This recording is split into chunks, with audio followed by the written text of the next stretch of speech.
കുറെ കാലം കൊണ്ട് ഒരുമാതിരിപ്പെട്ട വിദ്യകളൊക്കെ അവൻ എന്റെ അടുത്ത് പ്രയോഗിച്ചിട്ടുള്ളതാ.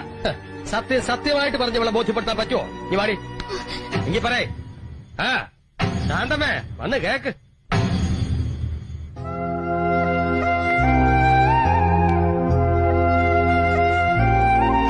കോടതിയില് പിള്ളേച്ചനോട് മുട്ടാൻ വേണ്ട പണവും സ്വാധീനം ഇല്ലാതെ വന്നപ്പോ ഞാൻ കണ്ട ഒരു പോംവഴി നിന്നെ പ്രേമിച്ച് വസ്താക്കലായിരുന്നു. അതൊക്കെ സുഗുണനെ നമ്പൂരിച്ചനൊക്കെ അറിയാവുന്നതാണ്.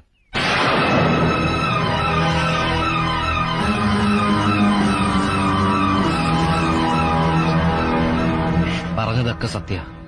പക്ഷെ ഇപ്പോ ഈ ഭൂമിയിലുള്ള മറ്റൊന്നിനു വേണ്ടിയും മാധവൻ നിന്നെ ഉപേക്ഷിക്കാൻ തയ്യാറല്ല.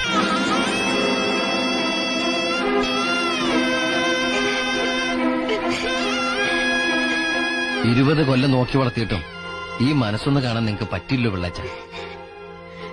മാലതിയുടെ കല്യാണമല്ലേ?